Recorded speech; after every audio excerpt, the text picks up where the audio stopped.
We're going to be having an amazing session. First off this morning, it is going to be about girl dads, and it is going to be about the importance of a father's love. Personally, I am a big daddy's girl. My dad is here with me. Dad, where are you? Okay, yeah. He usually does his infamous hand cameos, but I love my dad so much. He has taught me so much about love because as a young girl, my dad was the first person that, taught me how to love. My dad teaches me so much in every area. My dad is my protector. You guys know if you have a protective dad, they are protective over everything, everyone that even looks at you sideways. And I love that about my dad so much. And my dad is my Prince Charming. He is my very best friend. And if I'm ever stuck in a tower like Rapunzel, I know that he is always going to be there to help me down. I will let down my hair, and my dad will be my knight in shining armor for me. So I love you, Dad, and to all the girl dads out there. You guys have a very important role in our lives. So let's get started with this session. In case you guys did not know, it is said that a father is a daughter's very first love, and that if she's loved with a whole and tender heart by her father, that she'll never settle for anything less than that kind of love. I can totally attest to that because of the love that my father has given me. I know the standard that I expect for in love from friends and family and even other people that I just might meet. But unfortunately, not every girl is afforded the opportunity to have a relationship with her father who can tell her the facts of life, shower her with love, give her the proper guidance, teach her the love of self, or what to accept or even expect when making the choice to date as a teenage girl. Daddy love is a conversation for Black girls with Black. Use this hashtag girl dads. We love you, girl dads, so much. This conversation will be moderated by Jeff Johnson with special guests, Cleveland Councilman Basheer Jones and Fatin Dantzler of married singing duo Kindred the Family Soul. These men are incredibly dedicated fathers to 6 Black girls combined, ranging from middle school to college. That is a big span. So please help me welcome Councilman Basheer, Kindred the Dad, and personality and political activist Jeff Johnson. I'm so happy to have you guys here for this awesome conversation. Good morning. Thank you, sis. Appreciate it. Good morning, brothers Basheer. Good morning, brother Jeff. What's going on, brothers? This is going to be an easy conversation. So both of you like the Jill Scott song. Man, listen, both of you are brothers who I appreciate and respect. For each other 20 years and fans of each other. Basheer, listen, man, you are the little brother turned grown man. And I went from thinking that I could provide you with guidance to now following your leadership. And so I'm excited to be with both of you today in different ways. But more importantly, to say that you're a girl dad is more than a notion. And I remember having a brother ask me, he said, Jeff, I found out I'm having a daughter. What's the one piece of advice you would give me first? That if I didn't know anything else, I would know that. And I said, listen, man, we're told as men on a regular basis and as dads that we have to provide safety and security. And I said that, sometimes you're overwhelmingly going to think that that's about money, that's about housing, that's about can you beat somebody down? That's about can you provide a level of physical protection? I said, but the first place your daughter is going to find security is in your voice. And if your baby doesn't feel comfort from your voice versus anxiety, then you've already missed all the other stuff. And so as you all think about what it is meant to provide security and safety to your daughter, where'd you learn that from? and what's been one of the greatest lessons of how to provide safety and security that spit in the face of everything you thought you knew. So, Basheer, let's start with you, brother. Man, first and foremost, Brother Jeff, man, I love you sincerely. And you have definitely been a big brother, and an advisor, and a guide for me in this space in more ways than you know. As we have grown up here in Cleveland, and you understand this, and my big brother understand this as well, doing the work that we do, there's always this battle inside of, am I being the best father that I can be? As I'm striving to give my children a lifestyle that I didn't have, you know, growing up homeless in the homeless shelters of Cleveland and New York, growing up in these spaces, you know, my life has always been, I want to be the father that my father wasn't for me. And that's a tough thing, because, you know, a old head had to tell me, he said, the moment that you realize that you are not your father is when you'll be free, And he was correct, because I was striving so hard to not give my children, my daughter specifically, the experience that I had, but I end up giving her her own experiences. And I had to recognize that. So, you know, doing this work and striving to try to make an impact on the world, sometimes you can forget that your greatest world is right at home. And I had to learn that. And, you know, one day, man, I had a serious heart-to-heart with my daughter. I didn't know this. First of all, I didn't know she was so smart. I didn't know she was so mature. And she would express things to me, brothers, that brought tears to my eyes. You know, she would say to me, Daddy, you know, I was waiting for you at this time. And, you know, I had these boulders on this is my little girl, man, talking to me, man. She said, I had these boulders on my shoulders just waiting for you to come. And I said, baby, I was actually there. You didn't know I was there, but I had to make a decision for the best of us that may not have been good for the short term, but for the long term. And I think that the point I'm making, and I really want to deal with that, because I think, especially for dads, I don't care what you do for a living, there's this tension between, am I saying that what I'm doing is actually for the fam, or is what I'm doing actually for the fam? And I want to deal with that. But Fatin, I really am interested in bringing you into this around this notion of security, because I think our daughters in particular are constantly, they are defining security. And often the space of security that we provide as dads is often what enables them or prevents them from going into the world with a certain level of confidence. So I'm interested for you, brother, what that has meant for you early on, and what you've learned that you thought you knew, but you didn't know. Well, thank you. I appreciate it. First of all, I want to seek refuge in God from giving misinformation, you know what I mean, and from embarrassing my family or my children in any way. I love them extremely. These are my 4 daughters. First and foremost, Uniquely You Summit, thank you for having me as well. I really love this program. I think it's a wonderful thing, and I've seen how influential it is on young girls, particularly. And in terms of safety and security, as a father of these 4 daughters, I think that is the thing that I probably provide for them the most. And I'm very fortunate in the sense that I have my wife in the home with them. These 4 daughters are going to grow into be women. So they're not going to grow into be men. So learning how to be a woman and learning how to navigate the world as little girls and to become women is something more that they're going to learn and understand from their mother.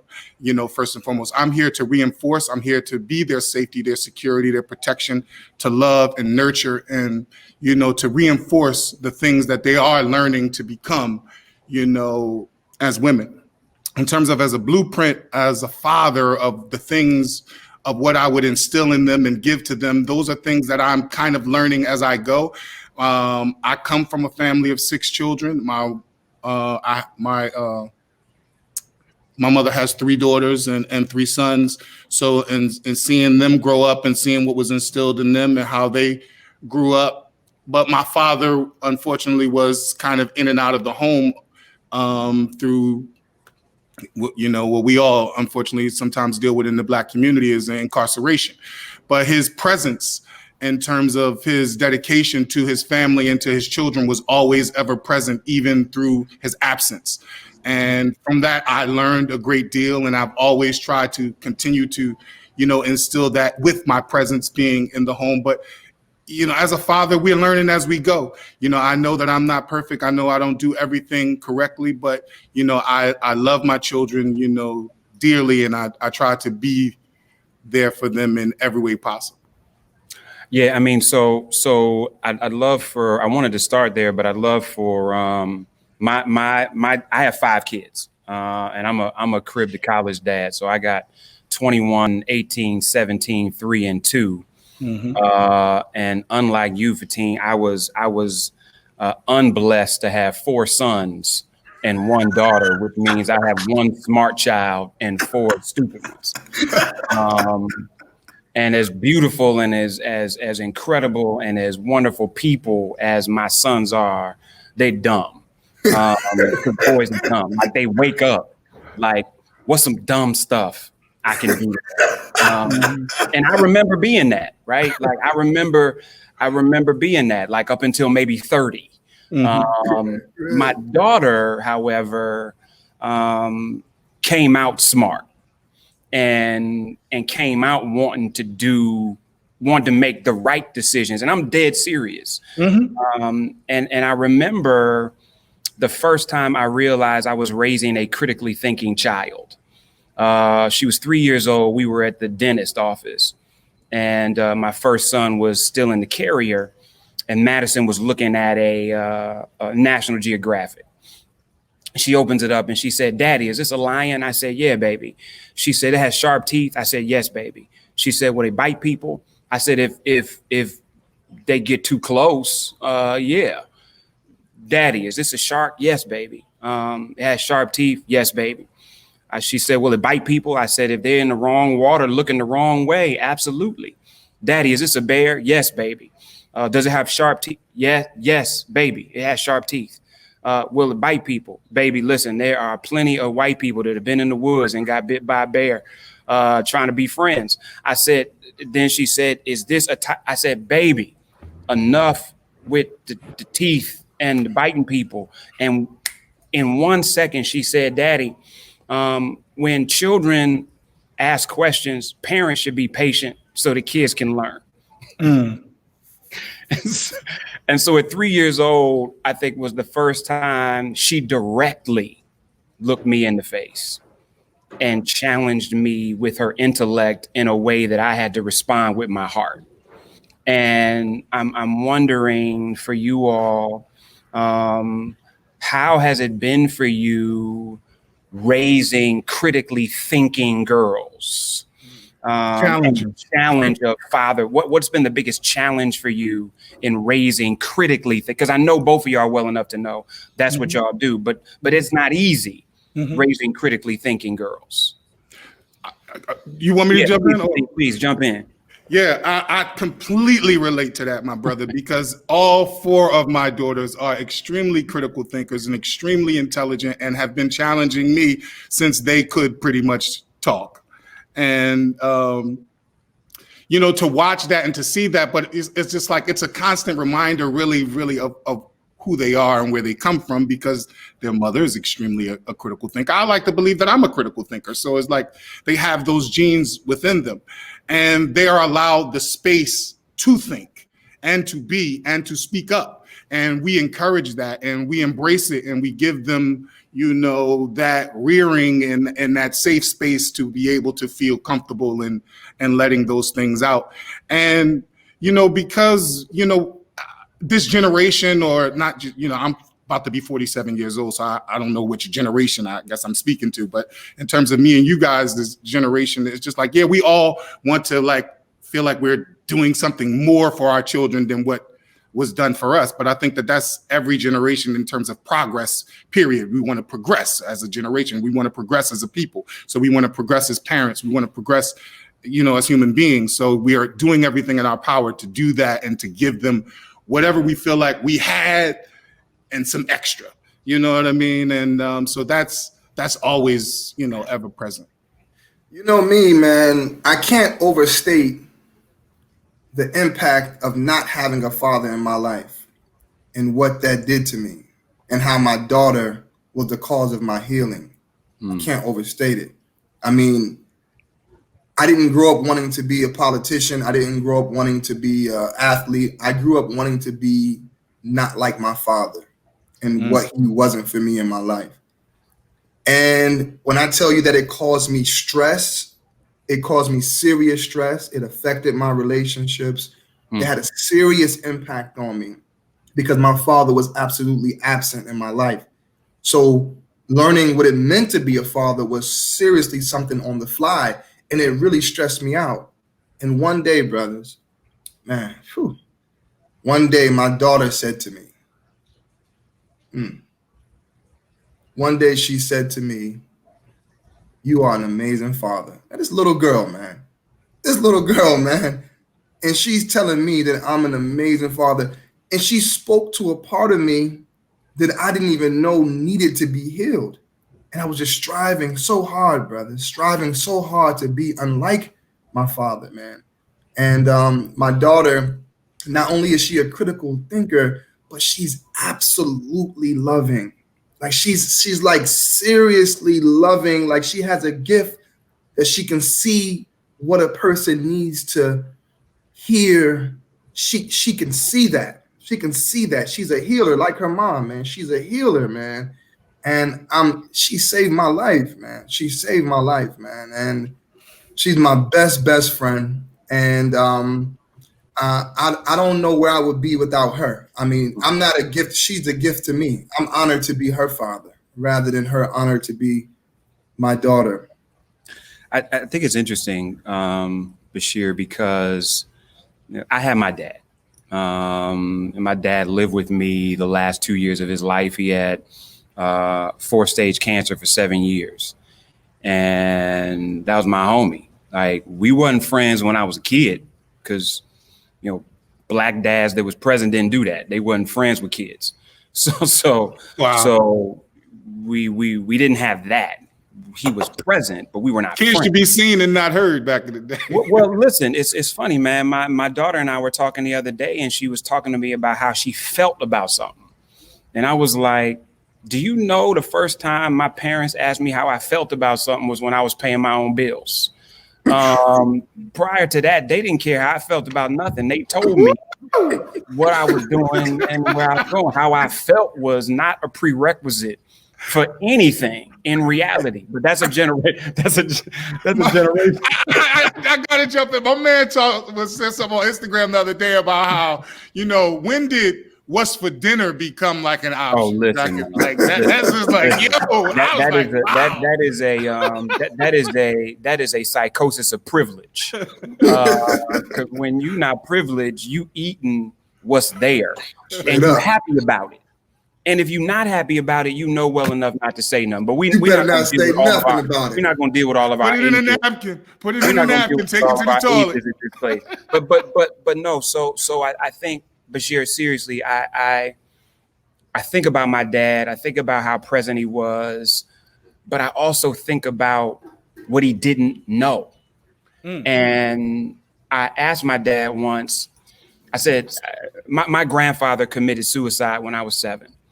And I didn't know this. Nobody told us about it until I was in my 20s. I thought he had a heart attack for 13 years because nobody wanted to have a conversation about mental health in Black men in my house. And I asked my dad, I said, Dad, did you and Grandpa ever talk the way you and I talk? And he was like, Jeff, my grandfather was a mechanic. He said, I'd go out to the garage and I'd wait for him. to ask me to pass him a tool. And that was our conversation. And then I think about who my dad was to me. I think about the tickles I got and the hugs that I got, and he ain't get none of that. And I have no idea what his compass was for what he gave to me. And so when I think about all the things he didn't give me, I have grace, because what he did give me was revolutionarily more than he got. And I think that's what fatherhood is. That's probably, you always strive to give what, you know what? It is not about judging what our fathers didn't know how to give us. It is simply about being revolutionarily more than they knew how to. And that's big bro, and that's what revolutionarily more than we can. That's powerful, big bro. And that's when I got free, man. That's when I got free. When I had to recognize, when another old head, man, he said to me, if you're gonna thank your mother, this is my mother right here, man. She passed away 10 years back from breast cancer.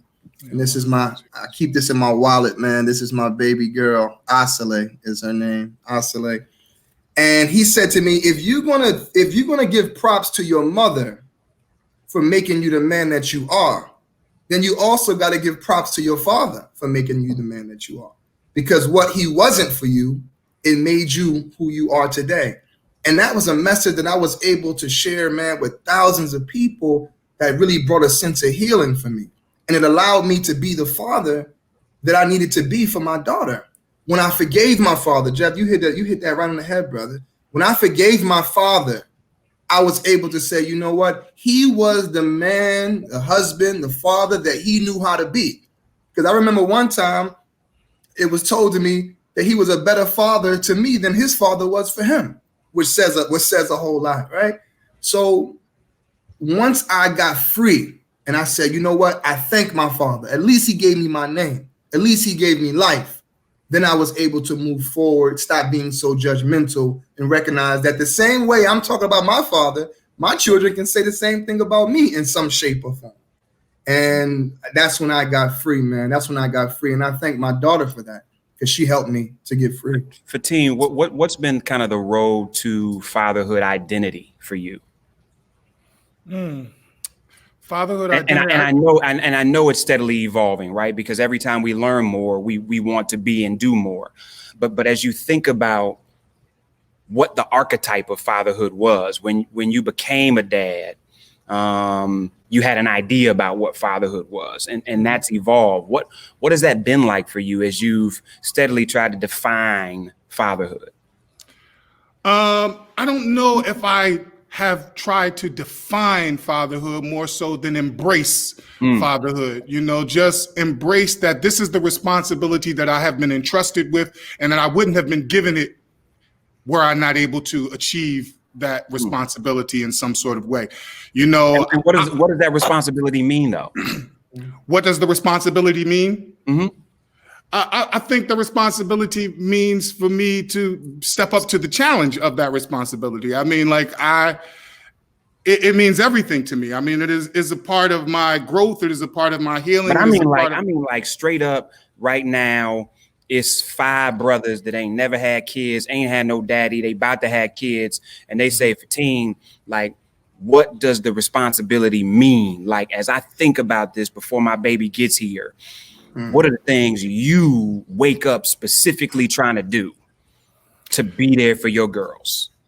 I think I wake up every day with a sense of purpose and dedication to preserving my family and to making sure that they eat, to making sure that they have food. I mean, to making sure that they have warmth, to make sure that they have, something over top of them, and to making sure that they can learn. All of those different things. It's like they become your heartbeat. They become everything that you are living for. Everything that I do is to preserve, to make sure that I can come home to that scenario being safe and secure and happy and provided for, and not just provided for, but protected, and to feel protected and to feel, like you mentioned earlier, safe. I think that same safety and security that you need for yourself, that becomes your blanket. I put up this picture the other day of Good Times, and just like, and this picture, and this James has his arms around all of his children, and his wife is right behind it. And it's just kind of like, that's that feeling of like, you become, your arms become larger, when your family becomes, when you have a family, it's the extensions of you. You're the tree, and they become the branches, in a sense. So it's like the way that you need to be able to walk, the way that you need to be able to use your arms, all of those things are important to your everyday. That's your family. That becomes your family, to me. There's a lot of young women listening right now, and I know that we're going to have some questions for them. But I think one of the things that's so important is a lot of us didn't come from a generation where we were permitted to see adults make mistakes. And I had a conversation with my daughter the other day. She's 21. She's a senior at Spelman, and she said to me, she said, "Dad, I think one of the greatest opportunities I've had is to see you grow through your mistakes. And I'm proud of you." Wow. Because she's known some of my character flaws.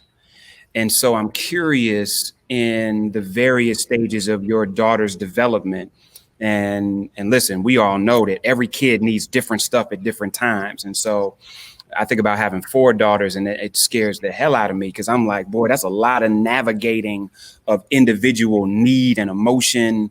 But how have you allowed your babies to see your humanity, and how have you navigated that? I think it's just very transparent, like it's very difficult to disguise or to hide or to keep things from children. We live in a household, we live in a very transparent space. Everything that we do is in front of them. So we are growing. We acknowledge it. Because my dad did stuff in front of me, and I'm like, dude, do you think I'm blind? Like, I see you. But there was never a time where he was going to be like, yeah, Jeff, let me talk to you about blah, blah, blah. There was never that level of transparency. And so I'm just curious about what makes you choose that, because you don't have to. I wonder, man, if you do have a choice. I mean, because they know, man.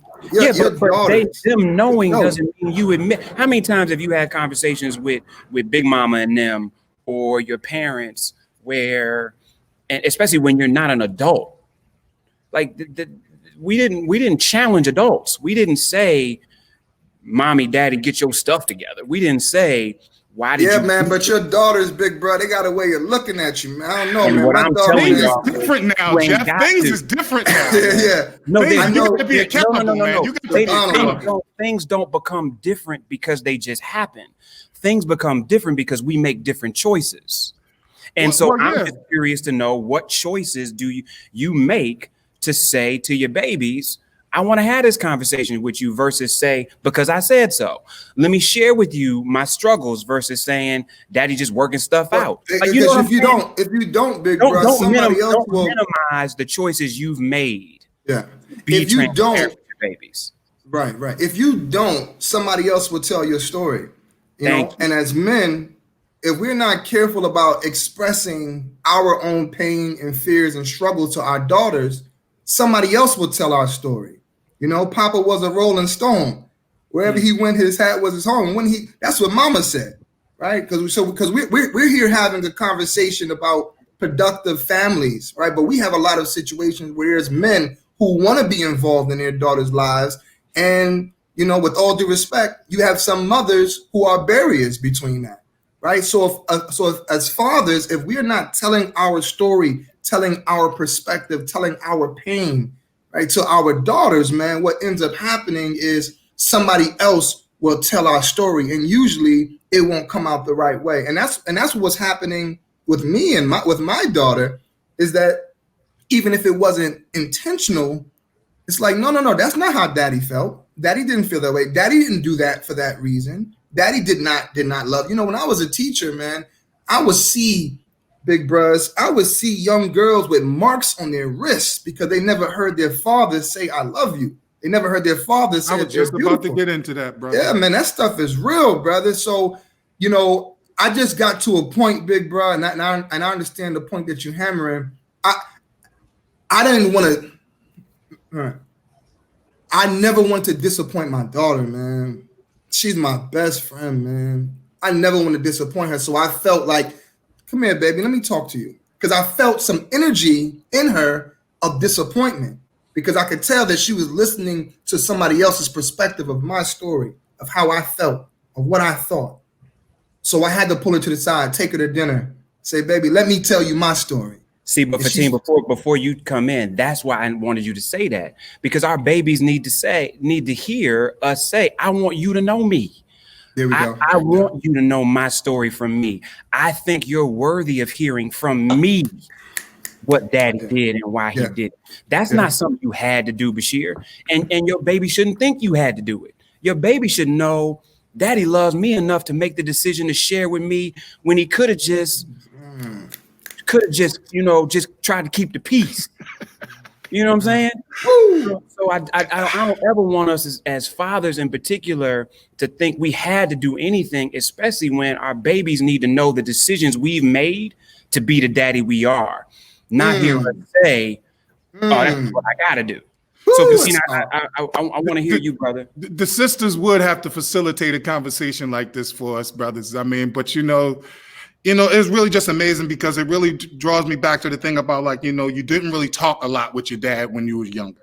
You know what I mean? Like you said, and it's just like when Basheer just said, like, my dad didn't really tell me I love you. And to be honest, as much as I love my dad, like, I don't remember that a lot. And I'm not the daughter, I'm the son, you know what I mean? But I didn't remember that a lot. And I know that, more than anything in the world, that my daughters know unconditionally that I love them, because I tell them and I show them all the time. And I think that my dad showed my sisters and showed us, even in his absence, as well as when he was there, because I don't want to give anybody the wrong impression, you know what I mean? But like, that reinforcement of conversation and dialogue and, letting someone really genuinely know how you feel about them, and that they can come to you, and that you can trust them, and, whatever they're going through, that they can discuss. I also know that, my daughters are 18, 16, and a set of twins that are 12 years old. They go through things that they don't discuss with me. They go through things that they discuss solely with their mother or with their friends, that they don't feel comfortable with discussing with me, not because they can't, but because they personally probably feel that way. I think that over time, you grab that comfort within yourself when you feel like you can do that. But I always want to be as open and show them that you can come to me with whatever you feel comfortable with discussing and talking to me about. I may not have the right perspective to give you what you need. That might come from someone else. I don't know. But I'm going to always give you my unconditional love, my unconditional support, my unconditional ear, you know what I mean? And the very best that I have from what you have presented to me as my offering for what I feel you can do, what, where you can, what you need to, learn, or whatever the case may be from whatever you're experiencing. But I gotta tell you this, man. You, brother, and your wife, you've allowed that love to exude through your music, man. And you have saved a lot of families, brother. May Allah bless you, brother, and give you the best of this life and the next, man, because you have shown that through your music. And whether it's far away from here, man, or whatever, man, that John, man, where would I be if I didn't know you, man? That John, man, it just makes us want to show that love, because more than anything, our daughters need to see how we love their mothers. They need to see how we respect their mothers. and they need to see us being openly loving, you know what I mean, and being that best friend. So I just wanted to just give you a shout out, man. I appreciate, man, how you've allowed the love within your family to come out through your music, man. For real. Well, and you know what's interesting, that has probably been a Basheer where I failed the most. So my babies are with my current wife, and when I think about my relationship with my ex-wife, like, we're in an amazing place today. It took too long to get there. And I think about the trauma I caused my babies because I was so interested in us not arguing that I didn't deal with us communicating in a healthy way. And so my thing was like, listen, we ain't beefing, we ain't yelling at each other, we not screaming at each other, so it's all good. So, you know, if we ain't talk at all, I'm great. And that was the worst thing I ever could have done. And so I think that as I think about how we counsel brothers in co-parenting in particular, it's not about being friends. It's not about liking each other. If you can get there, that's a beautiful thing. But it's really about, how do we understand that our babies are the byproduct of the soil that our relationship creates? And we could have a flower and we on some, well, when she at my house, it's great. We do this and we do this and we do this. And when she at her mama's house, whatever. But that ain't what happens. It's what happens when you come to the basketball game and instead of focus on basketball, she feeling anxiety because mom and dad ain't talking. Or what happens when it's the birthday party and I don't even know if I want dad to come because I got to deal with all this when they get together. It's a lot of trauma. It's a lot of trauma involved. And if we could just, one of the biggest problems I had, brothers, was in the name of not saying anything negative. I tried to never say anything negative about their mom, but I didn't affirm her enough. And so not saying anything negative is not affirmation. And so often they didn't hear me say anything negative, but they didn't hear me say, this is why your mom is dope. This is why I like your mom. Oh my God, your mom is doing her thing, doing blah, blah, blah, blah, blah. And so there was a breakdown for my daughter in particular, not because she heard me say a bunch of negative stuff, but she saw me adoring my current wife and never saw me affirming her mom. And so we got to get to a place for our daughters in particular. We ain't got to be with mom to affirm her. We ain't got to be friends to affirm her. We don't have to be in some love relationship. To your point, Fatin, it's great when we are, because they get to see different parts of us, right? Your daughter is a branch of your ex's tree. You know what I mean? So if you are not loving that extension of the tree, you're not loving the entire thing. So you have to always have love and respect and genuine concern for whoever the mother of your children is, whether you guys are together or not. Not just having it. It's not just having it. It's letting them babies see it. Yeah, well, that's very true, because like my parents without it, it's going to definitely. My parents got divorced when I was 8, and I was never confused that my dad loved my mom. Like, At no point was my dad, until his death, they were best friends. And so I'm so thankful for that. And I wish I could have done things differently. And I'm thankful for where I am now. But I'm constantly apologizing to my babies. Like, I recognize that there were some things that daddy missed that had y'all going through some trauma and some anxiety for too long because of where I didn't know how to be.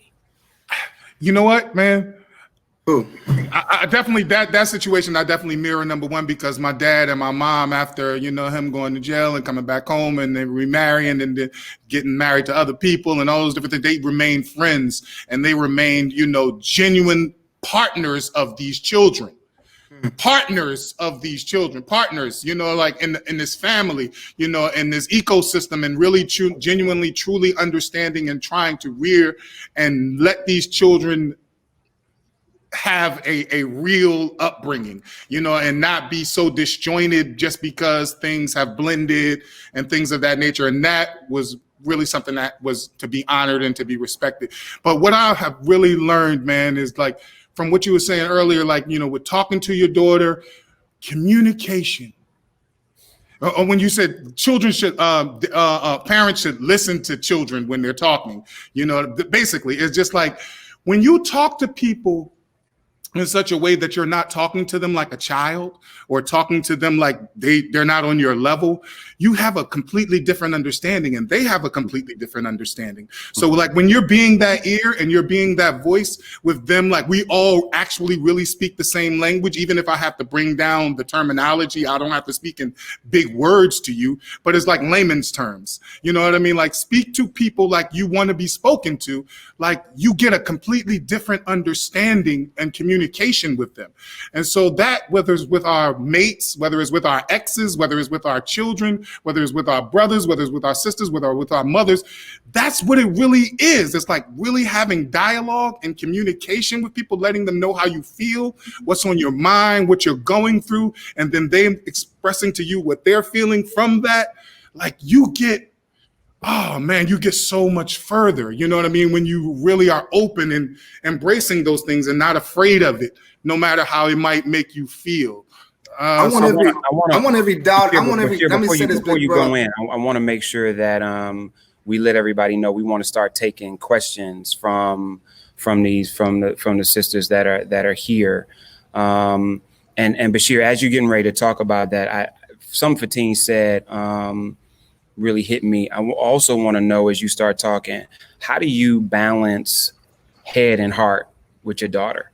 Because I know that a lot of times our babies, our daughters in particular, we want to challenge them to be critically thinking. And sometimes we're speaking to logic and miss heart. And sometimes we speak into heart, but not challenging them to be logical. How do you balance head and heart with your daughter? Well, let me say this, big bros, to every daughter that's out there tuned in, we all just learning on the fly, man. You learn based upon experiences. Like even some of this stuff that you brothers are talking about, you teaching me right now, because there's certain things that I can't even discuss because I'm still battling it myself. I'm still trying to understand the best way. And I'm going through a lot of trial and error. And I think that with our daughters, you know, my daughter sees me as her hero, but sometimes we think that being a hero means being perfect. And that is not what it means to be. It means that we can go through the human experiences. And I never knew about communication. I never knew about none of that type of stuff, man. And still trying to understand it and still trying to figure it out and still have bad days and still have, you know, I'm just trying to figure it out. I'm learning right now, just like everybody else, man. So when I think about my baby girl, I think that I had to get to a point where it was okay for her to see me imperfect. I had to get to a point where it's okay for her to see daddy cry. It's okay for me to say, you know, I felt this way last year, or I felt this way, you know, years ago, but I don't feel the same way right now. But I mean, y'all just hit some stuff on the head that I'm really just like digesting right now that I never even thought about. And yeah, man. So I you might have to skip me on that one, bro, because I'm still thinking about what y'all just talked about, and that joint right there, man, is really touching me, man, because I know I'm far away from being the father that I want to be, even though I'm more of a father for my daughter than I had. So we got a couple of questions coming in, brothers, and y'all are like me. I want to get as many of these in as we can to speak to these babies. So Sister Sierra says, what would y'all say to girls without their dads and who don't have any communication with them? Let me speak to that. For the young ladies who are out there who don't have any communication with their fathers, don't blame yourself. I did that as a child growing up. I thought that my father wasn't there for me because it was me. It was something about me that he didn't like, that he decided to go in a different direction. So I would say to you, first and foremost, don't blame yourself. Your father is going through his own struggle, and I can guarantee you at some point in his life, he will either strive to come back or he will be very regretful that he wasn't there to see how beautiful you have become. Don't blame you. Don't blame anyone. And strive to find that masculine energy, not in the arms of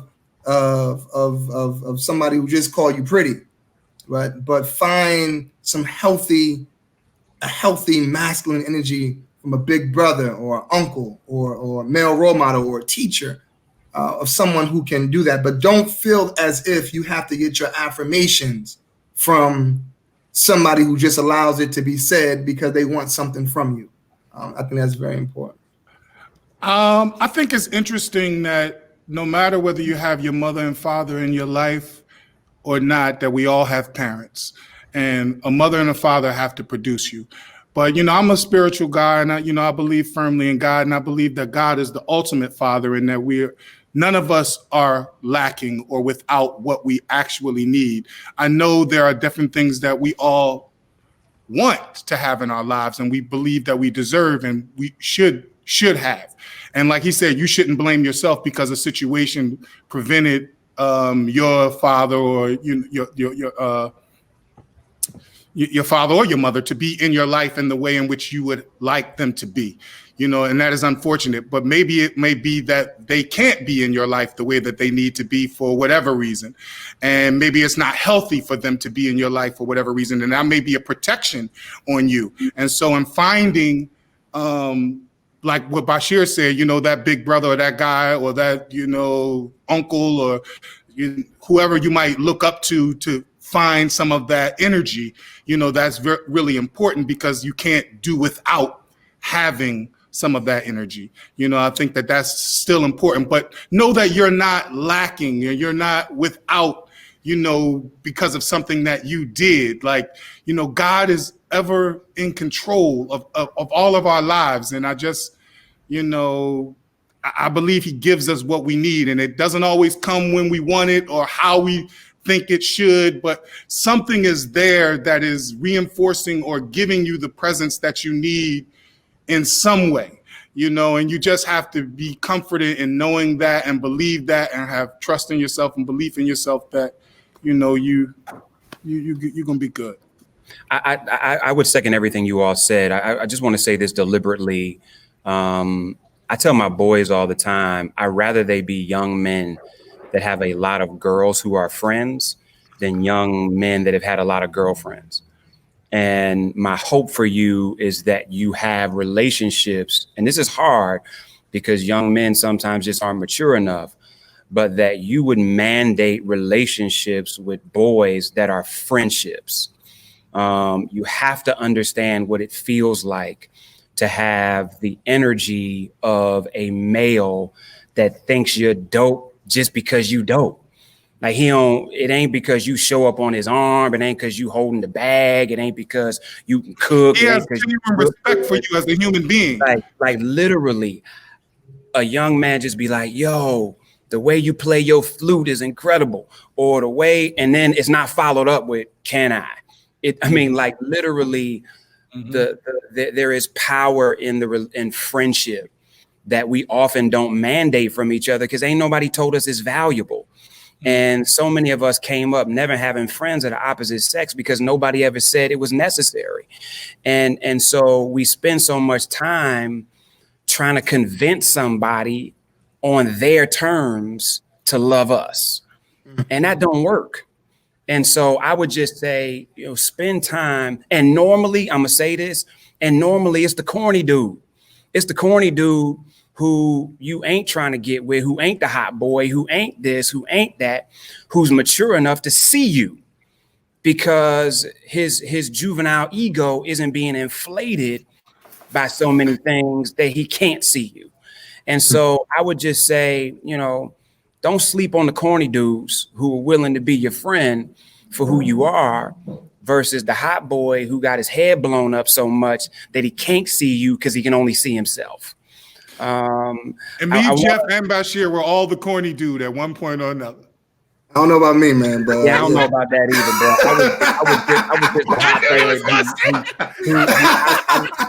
I was the hot boy who liked girls. I didn't just want to have them. I liked them. So listen, yeah, I'm gonna let you own that one, bro. That's why you became a singer. That's why you became a singer, brother. No, so listen. There's a couple of questions that have come in. One was about. I see the conversation starters. Well, yeah, no, but I want to merge these together. She said, "What happens when you have a dad who's in the home but who often isn't present?" And that's also connected to how do we help girls have conversation starters to talk to their dad sometimes when their dad doesn't know how to start a conversation with them. Mm-hmm.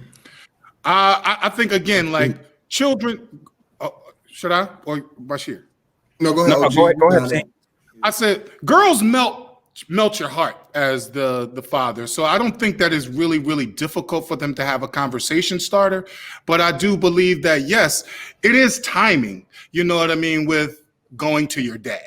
You know what I mean? I would say, or I should say coming to me. I don't want to say going to your dad because I don't know what your dad's situation is. But like I do believe that everything is about timing and, you know, how you approach someone, you know, when you want to discuss whatever it is that you want to discuss with. Everything isn't a comfortable conversation. Everything isn't something that somebody is automatically, oh, let's talk about this boy that you love and that you want to talk about. It's not always like that, but you know, the way that you, women are sweet and they all have this, energy about them to begin with that they know kind of how to cozy up and how to make someone feel comforted. You know, my wife's not sweet. Well, I don't know, brother. I got a bunch. She can be sweet, but she not. No, they all have that me with sweet moments. My wife is a gangster, and I'm telling you right now that most people that know us would rather fight me than my wife because she's not sweet, dog. She is loving. She's protective and nurturing. But brother, she is a gangster. And so what I'm saying is, listen, I got you, bro.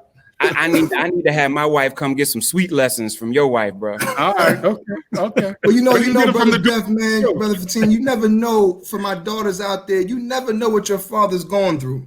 You know, we live in this society, man, where everywhere we turn as Black men, you know, we are told we are not enough, we are not sufficient. So that when we come to the house, and you don't know what your dad and your mom is going through. And with all due respect, you know, we talk about fathers, but with all due respect, there's a lot of broken women who have tried their best to break men. I was talking to my students. I said, how many of you in here have heard your mother's, grandmother's, aunties say, "Get the heck out my house," and not in those words? All of my students, man, raised their hands.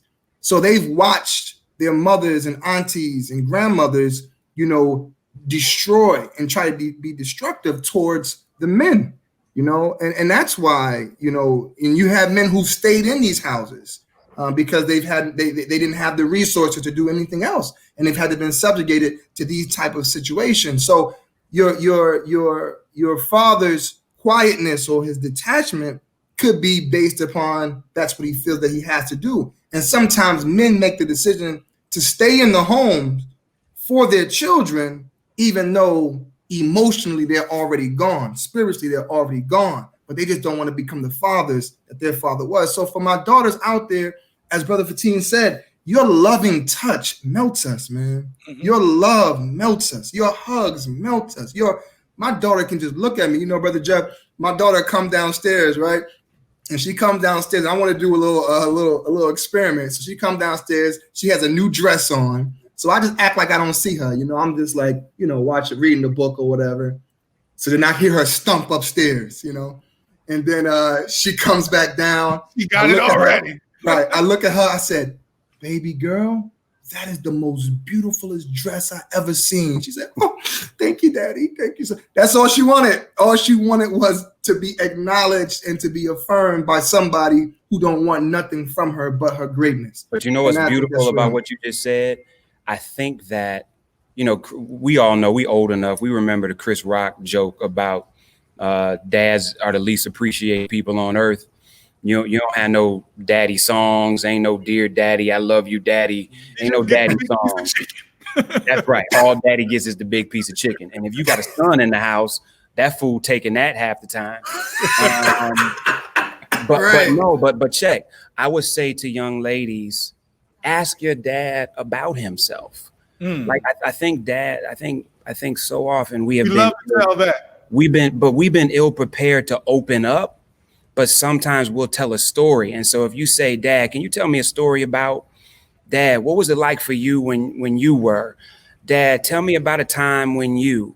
And so I think because we seldom have people as Black men asking anything about us, we often are always being asked, did you pay for this? Did you do this? Did you make this happen? Are you going to do this? Very seldom do we have people saying, tell me about you. And I'll tell you, a lot of times your dad will be excited to tell you. And sometimes those are the things that when he start talking, you'd be like, oh, Dad, I don't want to hear that again. Ask him about his favorite song. Ask him about, a favorite movie. Ask him, just ask the questions that allow him. And normally it's better for men when you say, Dad, can you tell me a story about? Because you know us, a lot of times men will use the least amount of words possible to answer your question. But when you say, tell me a story, then a lot of times you have him reflecting and he's connecting with you in a way.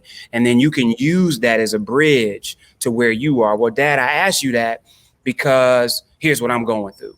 Or Dad, I asked you that because here's where I am right now. Fatin, go ahead, brother. I'm sorry. I was going to say grab some of those questions from the girls because I seen that they was asking that we should make sure that we address them. And one of the questions right before this one that I see on the screen was, how can you let your dad know that you love him on a daily basis? And I think that, complimenting your dad about my daughters blow me up a lot about things that they like, whether it's how I'm dressed or a little dance I'm doing. And they always, making me feel like, get on the TikTok, Dad, and do something with me. And those different things, they make me feel good, and they make me feel like, come on, those things, that's the part of the melting. So it's like, that is kind of reverse psychology in a way, you know what I mean? How you can play on your dad, you know what I mean? You getting him into that fun, loving mode, and then he's just like, he's jelly. You know what I mean? Then you go and you spread him on your toast. You know what I mean? That's the game. You know what I mean? So, and then I want to. No, Basheer, can you take either the question about dads and stepdads, or there's also a question about overprotective fathers, and how young ladies should navigate a father that won't let them, as she said, breathe. Well, let me take the overprotective because that's exactly who I am, man. You girls don't need to breathe. Because but for those of you that know, Basheer got guns, dogs, GPS, and cats who don't have social security numbers with a bat phone. They can come get cats. Oh yeah, man. Show us the cabinet, Basheer. Show us the cabinet.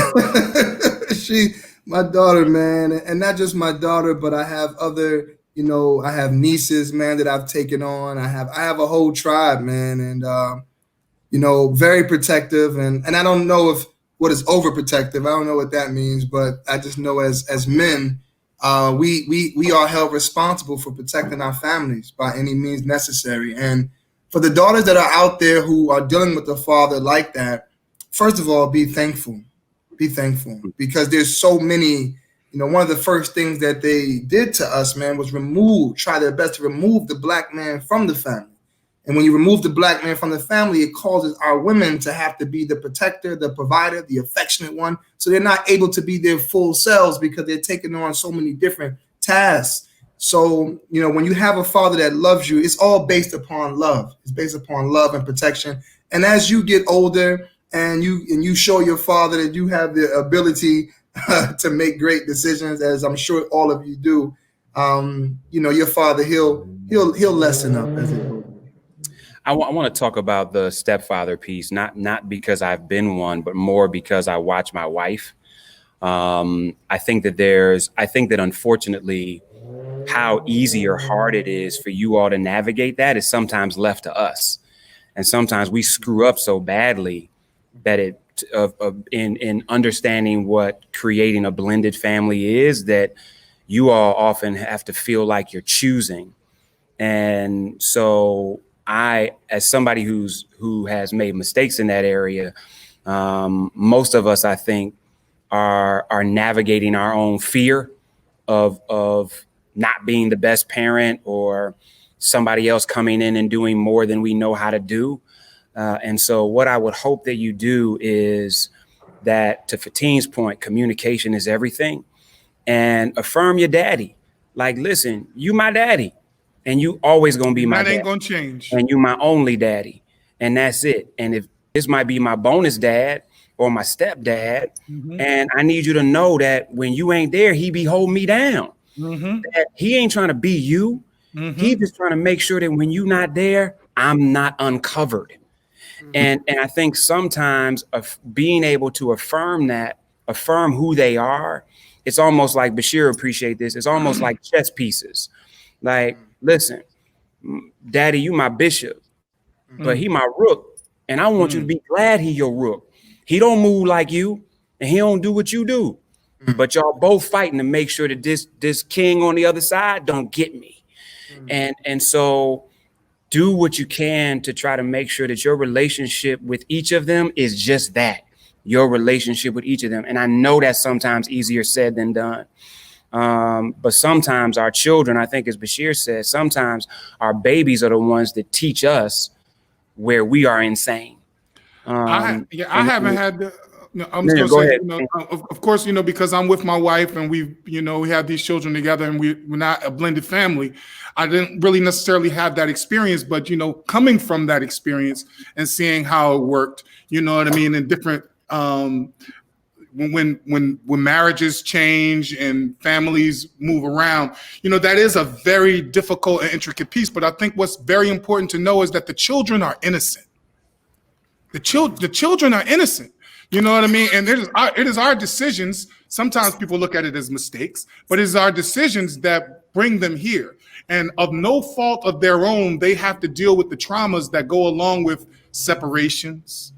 And, people don't get along no more and all of those different things. And then they have to suffer because of that. And we don't think about how that will play out in their lives and how that will play out in their families when they have family. I've seen the cycles of this, you know what I mean? And it's really unfortunate, but every decision that we make affects our children, by default and purposefully. And so we have to check ourselves, and we have to, that when you go back to that, what's that responsibility mean to you? It means everything, because everything that I do is going to affect everything that comes afterward. And once you really get that understanding, as a father, as a mother, how important you are, how important your role is, you'll probably take it so much more serious. So just in case things do go awry, you know what I mean? You will always have their best interest at heart. And you will always have that love, again, for the tree that holds those branches. You know what I mean? Even if you don't get along with them anymore. And I think that answer is part of this next question. It's the beginning part of my father was never really present. How can I start healing that pain or void and make sure I don't project my pain and experiences onto my future? Fatin just said, you're innocent. Like those were decisions that your dad decided to make that are actually disconnected from you. And so part of that is acknowledging that. Secondly, I think therapy is real. I love God, and I appreciate that I can go to God in prayer and in worship, that I get affirmation there, that I'm reminded of how incredible I am.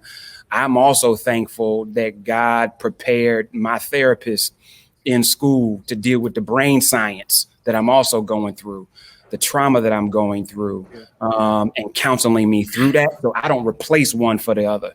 Trust in God, but tie your camel. There we go. I want to say that because what we do, big bro, is sometimes we'll tell our children, or even I've heard myself, oh, go read the Quran, or go read the Bible, or go to your pastor, go to your imam. And it's like, just because they are religious leaders don't mean that they therapists. And we have to have people who are truly understanding about therapy. And I think you hit it right on the head. So to the person who's dealing with that, understand that whatever it is that you've been through has made you the person that you are today. And it's a lot of pain that's there that needs to be healed. Because as I said, I strove to not give my children the experiences that I had, but I end up giving them their own experiences. I end up giving them their own pain. And the fact is that you're not going to get away from that. It ain't going to be no perfection. Somebody going to get hurt. There's going to be some pain. Matter of fact, pain in some cases are necessary in order for us to grow and become the human beings that we want to become. So don't try to throw away all your pain. Don't try to throw away your experiences that you're not really happy with, because those experiences will make you a better person if you learn the lesson. So, brothers, I want to be really careful with this one. Which is, how do you recommend dealing with an abusive father? And I recognize that there are varying levels of abuse, right. And they manifest themselves in different ways. Like I listened to my father talk about my grandmother, and my father fundamentally believes that he was abused based on how she decided to discipline. So he didn't believe he was in a state of perpetual abuse. He believes that the style of discipline was abusive. And so I'm just really interested in hearing from you all, navigating how careful we have to be with the word abuse, and being very clear and deliberate about situations that some of these young girls may be in right now, and what tools are available to them based on that. So I'm open to both of you all sharing in any way you're led to, because I think this is an incredibly important question, and I'm thankful for the authenticity and courage it takes to ask that question. I totally agree. And I hope and pray that I do not give any misinformation again in this response. Hurt people. And like you said, your father, if he abused, you felt that he was abused. So if you are dealing with an abusive situation, in most instances, yes, that person was abused, and you bring your experiences into your fatherhood.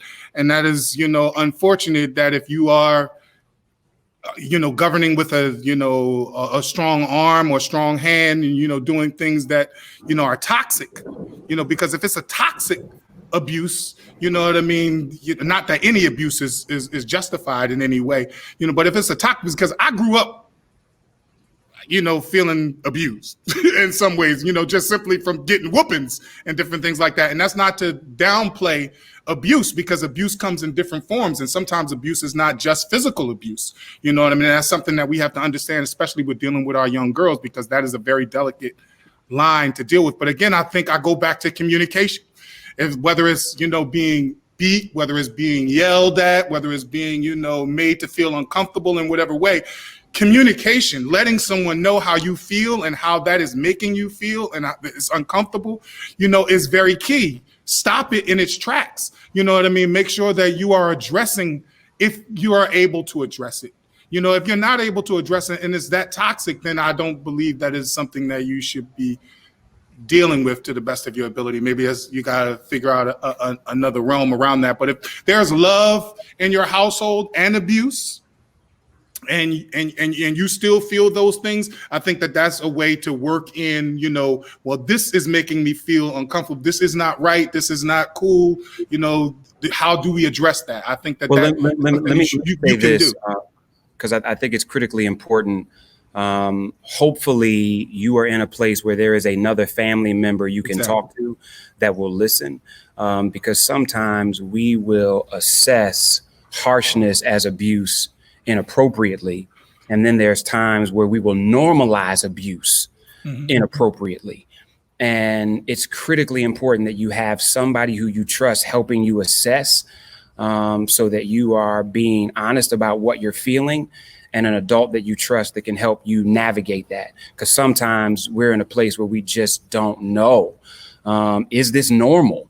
Should I accept this? Here's how I feel when some of it is verbal, some of it's emotional, some of it is physical. And you should not be alone having to navigate that. If you some of it is sexual. Some of it is Oh, sexual. yeah. Yes, and I didn't even touch that. That's also what I meant by that's Yeah. also what I meant by physical.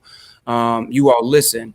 Nobody, I don't care how much you love them, is worth intentionally keeping yourself in a situation that is harmful for you.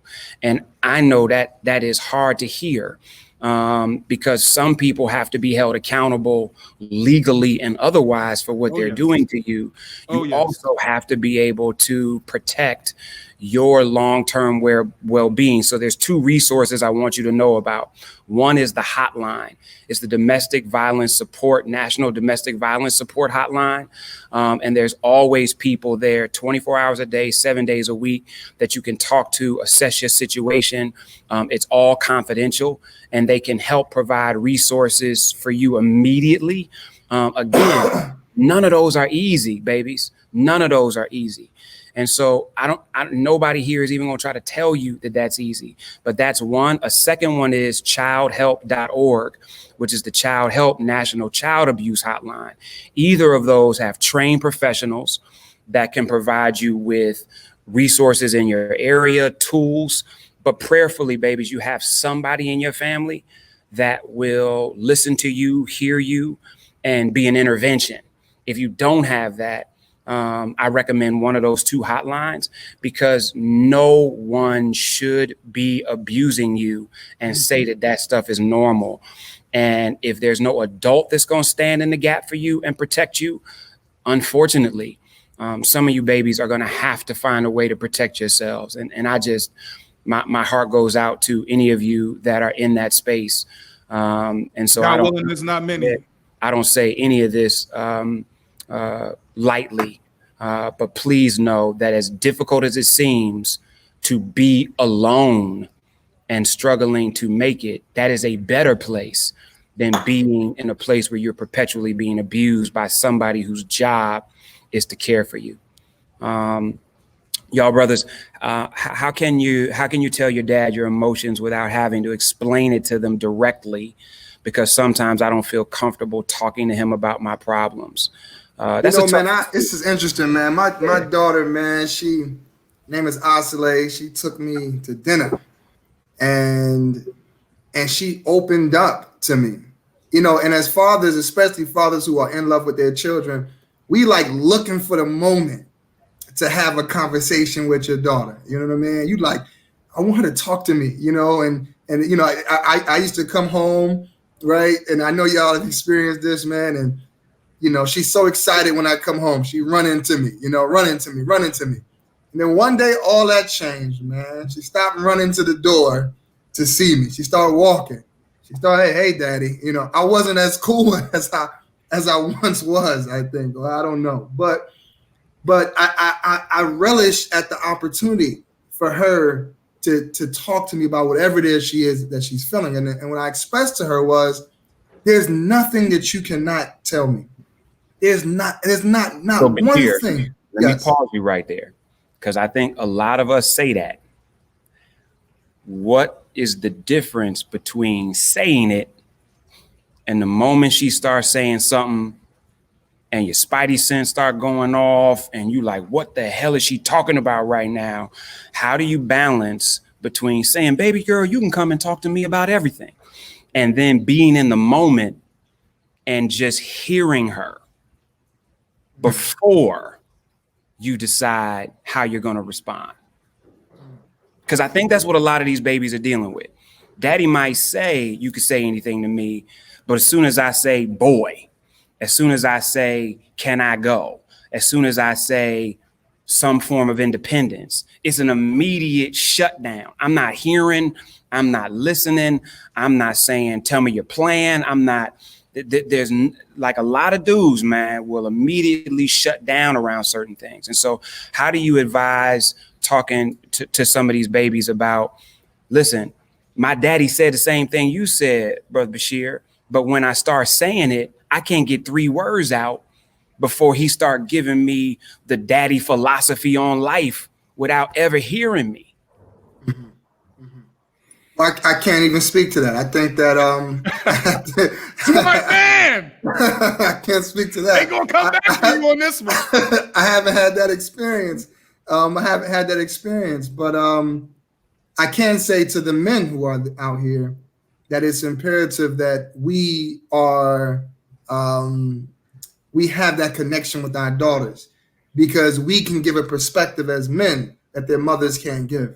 So it's important that we have an open ear and open heart. Now there is some. You're right, brother. There is a conversation that I can't have. Yeah, real quick. There is a conversation I can't have. Real quick. I want you to talking about this. I can't. Basheer, I want you to talk about that, but I want to say this real quick to answer that.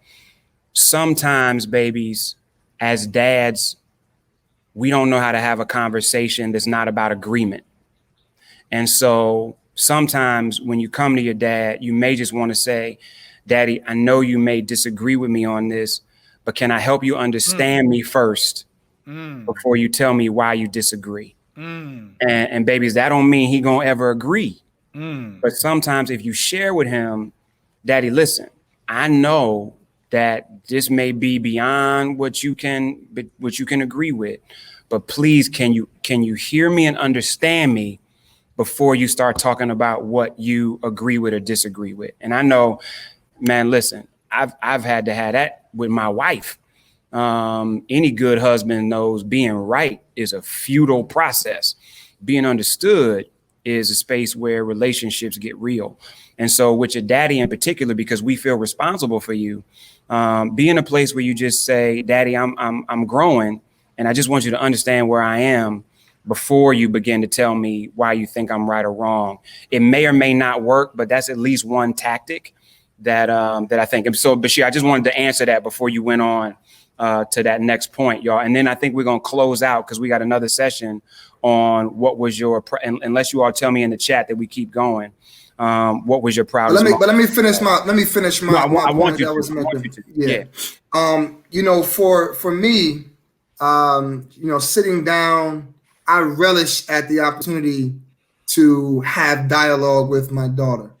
I am like, it does so much for me. And I think that every father that is involved and love their daughters want to have that type of relationship. So, but I think that there may be sometimes there's something in the daughter that may feel like, man, my daddy won't listen. So I just think that it's a mutual, give him an opportunity, talk to him. Of course, if you start talking about certain things, your stomach starting hurting, hey, go talk to your mother. I don't know. I don't know nothing about that. Just think about it. My head start hurting, when you as a father, you want your baby to remain a baby, and then when womanhood starts coming, it's like, oh, hold on, go talk to your mother. I don't know nothing about that. I was actually excited about that. My proudest moment as a father was when my daughter told me she lost her virginity before her mother.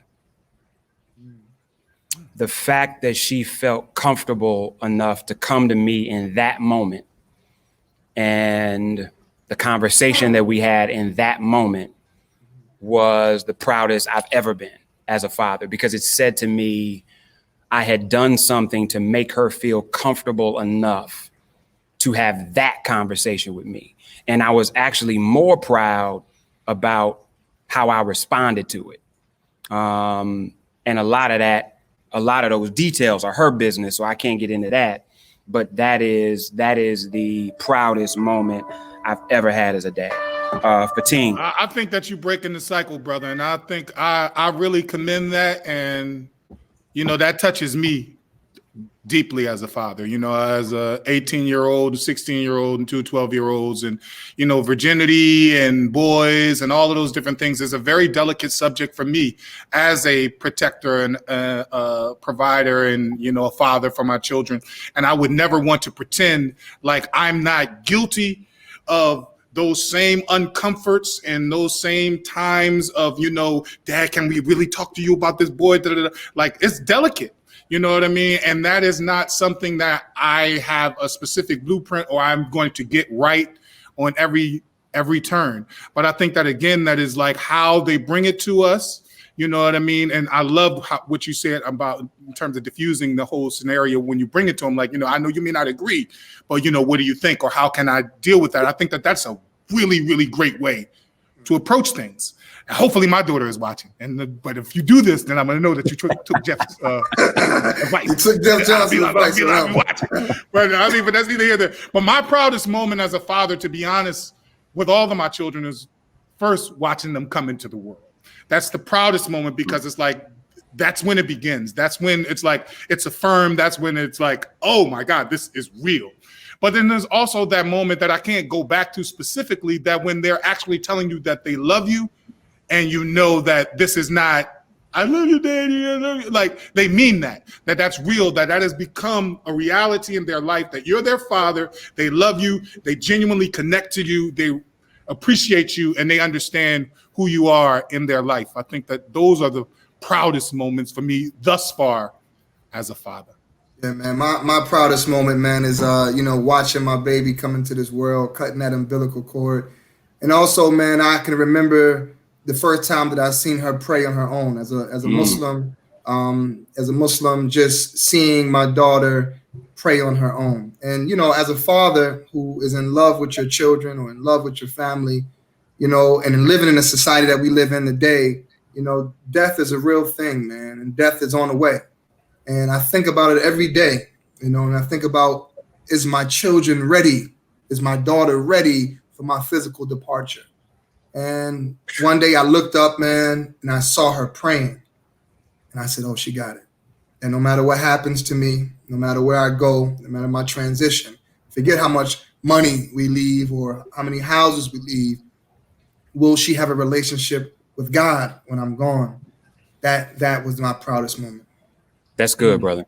That's a perfect way for us to close out this discussion. Trinity, before you come back in, I just want to say thank you, Fatin and Basheer, for letting me be in this conversation with you all. And my prayer is that these high school young ladies benefited from us. So I think, Fatin, as you started, I'll end. Thank you all for everything we had to share, and we apologize in advance for whatever we didn't have to give you in this moment. I mean, wow, that was an amazing conversation. I listened in with my dad, so we had a lot of great conversations about the conversations that you guys were having. Dad. So that was that. Yes, that is that. Hey, Pop. But I just love the conversation about daddy love so much, especially the question about dads being overprotective. I can admit for a long time, my dad was super overprotective, but now every once in a while, he walks away sometimes when I'm at an event, but I can always feel his eyes watching me. But thank you guys so much for having this conversation.